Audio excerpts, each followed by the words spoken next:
Terima kasih Pak Bagus buat kesempatan kali ini saya bisa bertemu dengan Pak Bagus karena ada beberapa hal yang ingin saya tanyakan sama Pak Bagus tentang kehidupan yang ada di dunia ini, tentang masalah keresahan-keresahan yang ada di negara kita, dalam keluarga atau dalam lingkup masyarakat Pak Bagus. Jadi mungkin banyak penyimpangan-penyimpangan yang terjadi di dalam kehidupan kita sehari-hari. Mungkin di sini Pak Bagus bisa menjelaskan tentang penyimpangan-penyimpangan tersebut. Oh gitu. Terima kasih Mas Mada. Jadi pertemuan kita ini harus kita maknai bukan pertemuan yang kebetulan, tetapi ini sudah ada yang merencanakan. Kita syukuri saja pertemuan ini. Yang pertama, matur nuwun Mas Mada dan juga Poro Kadang. Kita memasuki episode yang ke-64 di tayangan video Jakarta Lit. Ini masih menyambung dari tema yang terdahulu, masih tema besar kita adalah roh kasih. Nah, sedangkan yang tadi ditanyakan oleh Mas Mada, saya cukup memahami keresahan Mas Mada bagaimana kejadian itu masih selalu terulang-ulang terus di tengah masyarakat. Memang untuk memahami hal tersebut Mas Mada dan Poro Kadang, kita harus mengetahui mengenai peristiwa itu secara benar, secara dunung. Ada yang harus kita pahami di dalam diri kita sendiri nih ya. Kadang kita itu masih bersikap belum adil terhadap sikap kita terhadap entah itu diri sendiri, entah itu dengan sesama kita. Nah, kalau misalnya kita berangkat dari hal yang paling sederhana di tengah masyarakat kita, kita tidak usah jauh-jauh dulu. Misalnya kita mencoba untuk menggali tentang roh kasih, tentang sikap kasih itu yang ada di dalam kehidupan kita. Nah, kadang Mas Mada, kita tidak menyadari bahwa kita pun juga masih belum bisa adil terhadap diri kita sendiri. Ini yang belum sampai ke orang lain ini. Dengan diri kita sendiri pun juga belum bisa adil. Nah, keadilan itu semuanya itu didasari oleh kasih. Nah, misalnya ini kejadian di dalam diri kita, di mana kita itu masih pilih-pilih kasih kita di dalam diri. Nah, jadi kadangkala misalnya kita di dalam seharian itu kita sudah terbiasa atau membiasakan diri misalnya pada jam-jam tertentu itu kita lebih banyak diisi dengan aktivitas yang menguntungkan terhadap Mas Mada sendiri, sedangkan jam-jam yang lainnya diabaikan. Padahal kita di dalam tuntunan orang Jawa itu setiap menit, setiap saat itu juga mempunyai rahmat-rahmat yang luar biasa, sehingga tidak boleh dibeda-bedakan. Misalnya saya akan melakukan hal-hal baik pada jam-jam tertentu. Nah, ini sikap yang tidak adil, sikap yang pilih kasih di dalam waktu kita sendiri. Nah, karena sesungguhnya saat kita itu bangun tidur sampai mau tidur lagi, kita itu mempunyai kesempatan yang sama. Yang namanya kasih mendasari perbuatan itu juga harus sama. Tidak boleh disemayani, tidak boleh rekayasa, karena semua kasih tersebut, semua kepedulian yang muncul dari dalam diri kita itu muncul dari budi, Mas.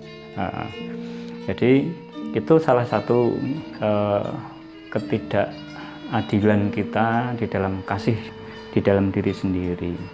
Itu juga bisa dinamakan pilih kasih, nah, pilih-pilih waktu. Daripada Gusti itu tidak pernah ngaso atau istirahat sedetik pun di dalam rangka ngayomi kita.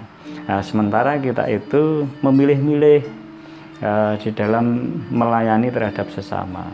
Itu menunjukkan bahwa di dalam diri kita itu masih belum bisa memberikan kasih yang adil. Ya, terus juga kita di dalam diri kita bab masalah pilih kasih ini, kadang kita itu ada orang-orang yang lebih mengedepankan ngudi kadonyan, kedagingan, sedangkan hal-hal yang sifatnya kerohanian itu tidak diperhatikan atau tidak mendapatkan porsi yang cukup. Nah, ini juga pilih kasih, karena yang namanya manusia itu hanya terdiri dari dua unsur saja, yaitu unsur daging dan unsur roh. Keduanya harus kita upokoro sama.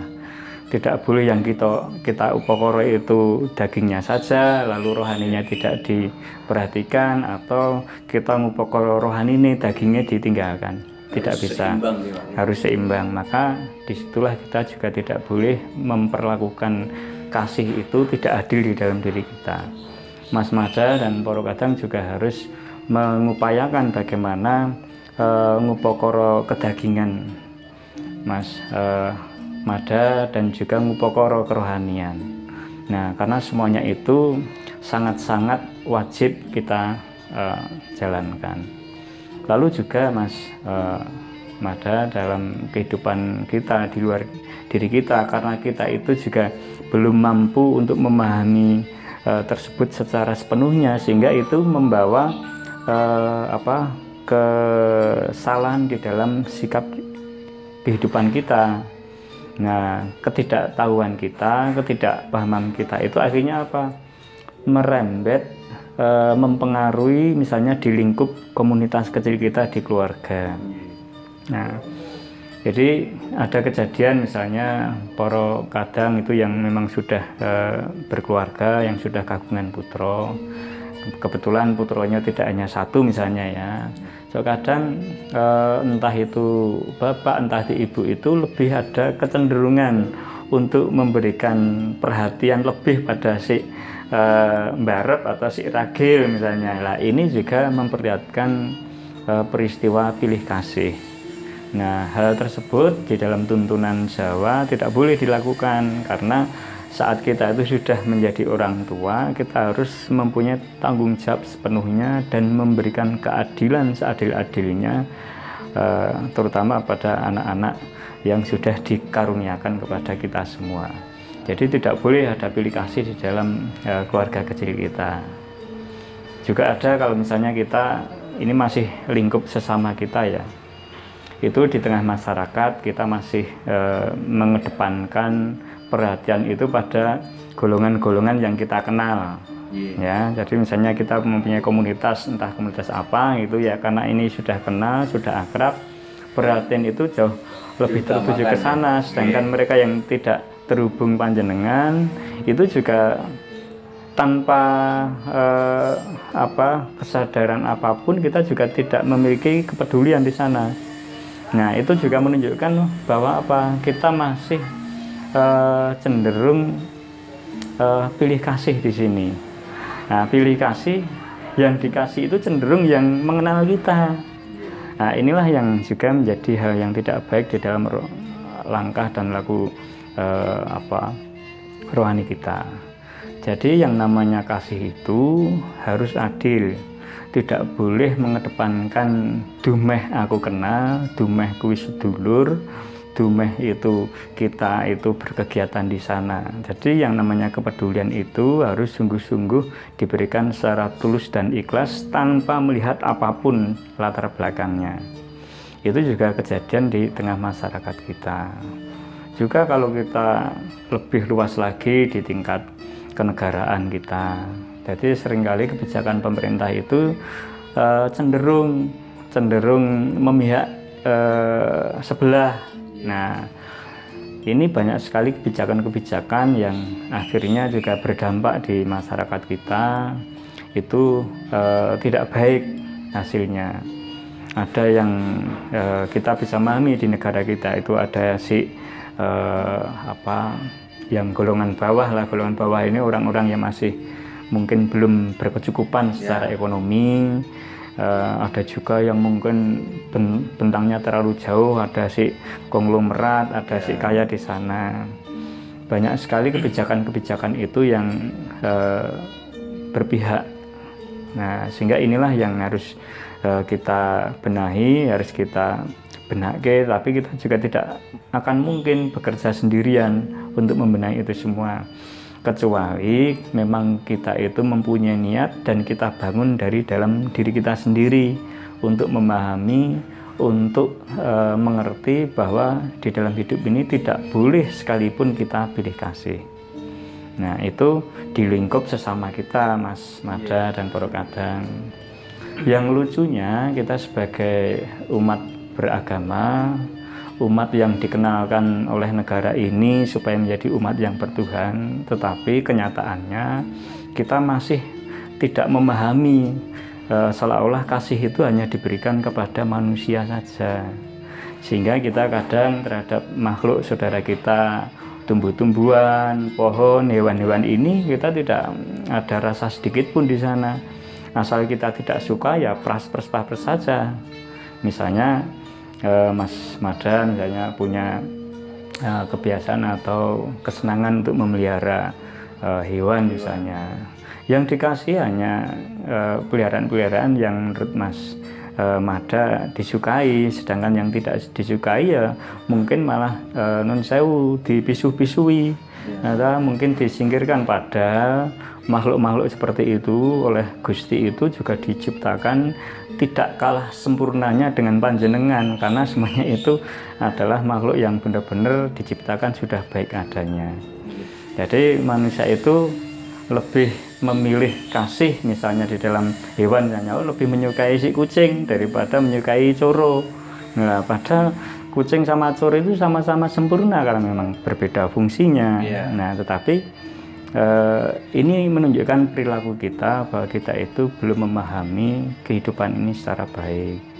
Nah, itu misalnya hewan ya, contoh-contoh yang seperti itu banyak sekali ya, dengan kehidupan kita, dengan berdampingan dengan dunia hewan kita. Kalau Mas Mada dan Poro Kadang ingin mencoba merenunginya, juga pada saudara kita tumbuh-tumbuhan ini, karena kan kita hidup di bumi ini ya koncone kewan karo wit-witan misalnya yang mudah kita kenali. Nah, itu pun kita masih memperlakukan hal yang sama seperti hewan tadi. Jadi hanya tanaman-tanaman yang kita sukai dengan emosi kita saja itu yang diupokoro, sedangkan yang lainnya itu dianggap hama, dianggap mengganggu kehidupan kita. Tidak, apakah itu pantas sebagai orang yang mengaku kenal dengan Tuhan? Nah, itulah yang harus kita pahami, harus kita koreksi. Jangan sampai kehidupan kita itu, jangan sampai panjenengan itu sergap sembahyang, tetapi perilakunya, dharma panjenengan itu menunjukkan, memperlihatkan bahwa panjenengan itu sesungguhnya tidak mengenal Tuhan. Nah, kalau orang mengenal Tuhan itu bisa berdampingan di dalam kehidupan, hidupnya bisa harmonis dengan makhluk apapun, karena sesungguhnya mereka itu juga saudara kita di dalam ciptaan. Maka intinya Mas Mada dan juga Poro Kadang pada episode kali ini yang ke-64 ini saya ingin berpesan, jadi tolonglah di dalam kehidupan ini panjenengan harus berlaku adil. Jangan sampai mempunyai sikap untuk pilih kasih terhadap siapapun juga, terhadap diri sendiri, terhadap keluarga, terhadap masyarakat. Lebih-lebih juga kalau kita memahami di dalam jagat madya, di luar kita ada saudara-saudara ciptaan kita, ada hewan-hewan, ada binatang-binatang, ada tumbuhan, pohon, itu juga bagian yang harus kita porsikan di dalam sikap hidup kita, supaya hidup kita bisa menjadi baik dan selalu menjadi baik dan tidak boleh bosan untuk berbuat baik. Begitu Mas Mada, semoga pembicaraan ini itu bisa bermanfaat bagi panjenengan, bagi Poro Kadang yang lain, dan bisa menjadi sesuatu yang memberikan motivasi untuk selalu membangun keimanan, tidak saja membangun keyakinan di dalam hidup, tetapi silahkan selain kewajiban panjenengan hidup di dalam alam realitas ini, tetapi juga jangan lupa panjenengan harus ngudi kawruh, ngudi atau sinau tentang karohanan supaya hidup panjenengan itu bisa temoto dan baik. Nggih, matur nuwun Mas Mada juga Porkadang, semoga video ini bermanfaat dan kita bisa berjumpa lagi di episode yang akan datang. Matur nuwun.